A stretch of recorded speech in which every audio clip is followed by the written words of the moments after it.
Hey, I'm Captain Eddie Castellan. Welcome to the shop. I think I did this intro a few times, but I'm not sure because things are kind of but I got some stuff to show you, including how to do some naked shavings. Stick around, we're going to talk about it. Making shavings. Hey, a while back I told you we refinished the old girl with my one-way leg. And I tell you what, this is one hell of a piece of equipment. This thing it's over 20 years old. It's been through hell and high water. And I talked about high water because last weekend from Mother's Day, this is the week after Mother's Day in 2019, on Mother's Day morning, we had a thunderstorm come through the New Orleans area, the Jefferson Parish area outside of New Orleans. Okay? The way it works here is the pumps aren't manned with all the people they need all the time. It's not cost efficient. But they use workers, and it's up to their bosses to fuss at them to come to work. So you got a couple of things. It's Sunday morning. It's Mother's Day. And it's a really, really crummy storm. You think they got up and came out right away? That didn't happen. I had a foot of water in the shower. I said last week I was needing help because things got wet. Things did get wet. It got right up about the middle of my controller. We'll talk about that in a moment. It flooded some saws, lawn equipment. I got a brand new Snapper tractor lawnmower back there that got, don't know if that can be saved. It might not be. But we had a mess. And it was because they won't privatize the service that goes out and takes care of those pumps. Now, if they privatize the service, that would mean those people would make money when we got a rain event and we needed their help. Same thing happened with the cutting of the grass. How can you compare? Okay. For years and years and years, it was a really great deal. Get a job on with the parish, cutting grass. You only work about 2-3 hours a day. If it's raining, you don't work at all, but you get paid all the time. Then they privatized it. As some guy proved, smart human being, proved that not only could it be privatized, but he could do it better, faster, more efficiently, and with less ache and pain. And did I mention it was cheaper than using all those standbys? Yeah, so why not privatize this? Get off my soapbox, I gotta get off of it. But I came in this week and I called my friends. Just some of my friends. Yeah. Called my friends and I said, hey, look, I got a water problem. A real water problem. My buddy Ronnie came by. We talked about taking the controller off the foot of the one-way because it's down there on the base. That's where they normally are, down in the base. Moving it, putting a bracket on the back of the one-way, and moving that controller up to where it had to be out of 2 feet of water in here. And then all hell is over with anyway.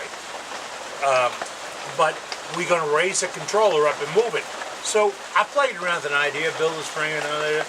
Ronnie came back and said, well, you got a sheet of steel, and you did this and did this. Got the steel holding the door open. It's right there.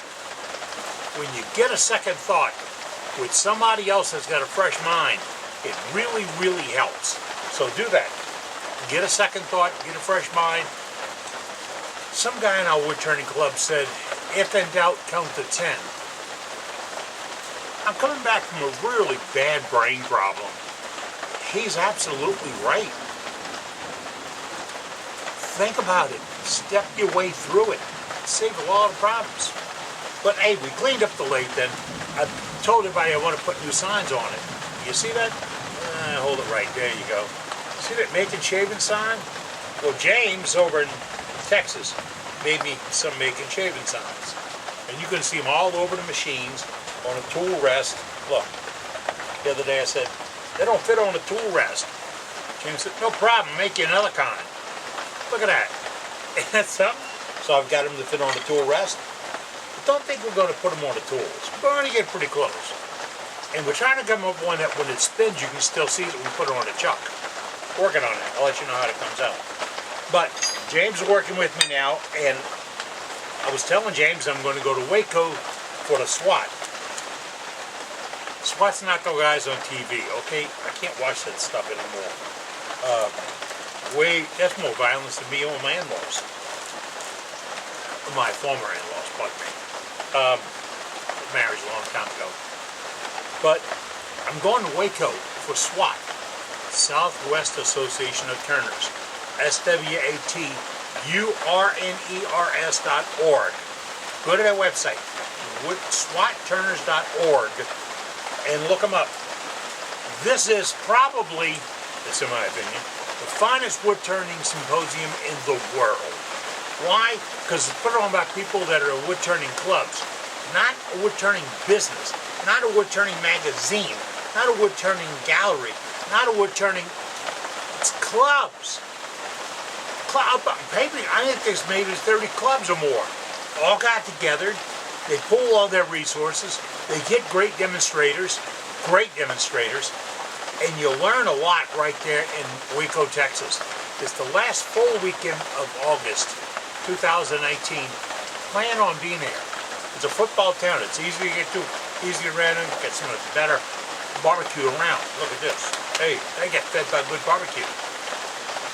Okay, now, we were talking about moving the controller. So we have looked at it, we put a plate, and we turn around, and well, we're going to pull all the wiring out and all that. Well, I talked to the folks at One Way, and they said, take real serious photographs and label and tag all the cords, because I did one wrong one time and that didn't work right.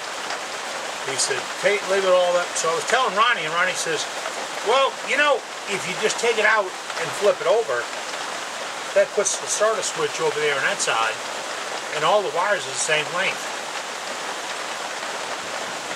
Where's this guy been? Common sense coming to the wood turning shop? Come on! That's what we're going to do. We're going to straighten it out. Now I got to get to turning, because I have some fingertops to make. Oh, I told you all about that, didn't I? We have a challenge. Oh, thanks for all your input. I have a challenge ongoing, where I want you to submit a photograph of your best 3 tops in a picture. 3, 1, 2, 3. I think that. All right. You want to know the rules? You can go up. See if we get this right. So in one of those corners, they got a link that you go to that says contest rules. Go to that link, and you'll see the contest. It ends on May 30th. That's what, 10 days, 12 days away, something like that. So let's get those tops done and spun. Done and spun? Hey, that was pretty good. But let's get them all ready, and then we're going on. After that, we're going to announce the next competition.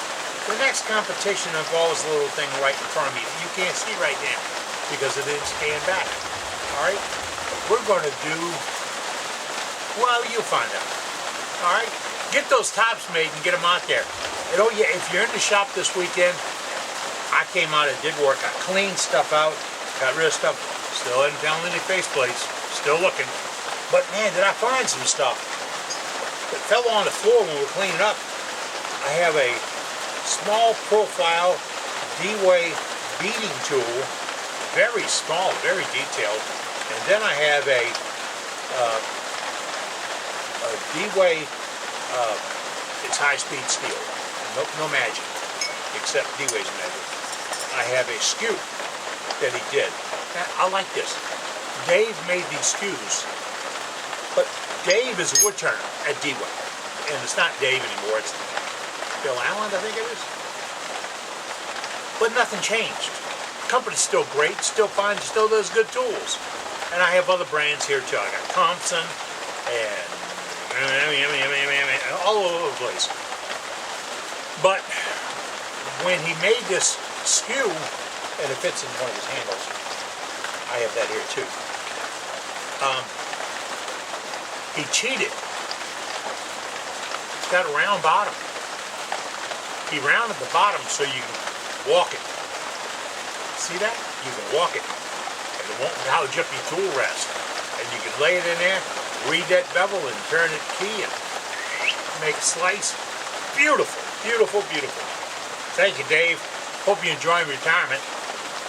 You did retire, right? You didn't go back to work, right? Okay, all right.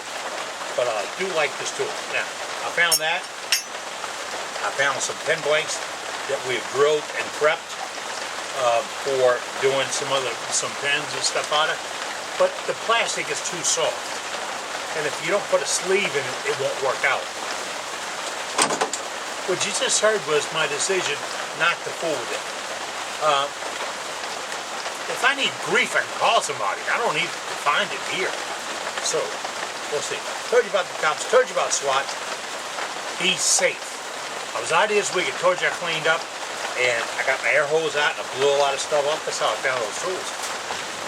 And moved some things, found some more parts for chucks, and found any adapters.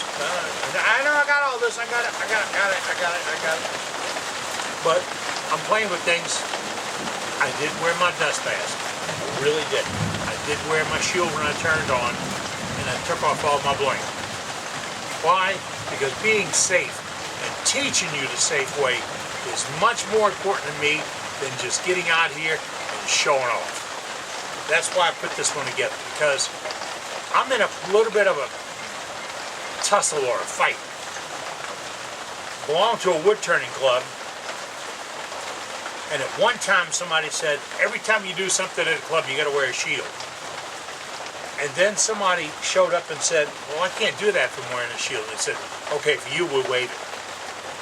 Then the next guy said, well, you know, if you waived it for him and I can work without a shield, I like to work without a shield too. I waived it for him. The next guy, he got 3 rings and a watch. He said, well, I never take these off. My wife wants to wear them. You do know that we're all impressionable young men and women. And we all believe in what we see. And what we see is what we retain.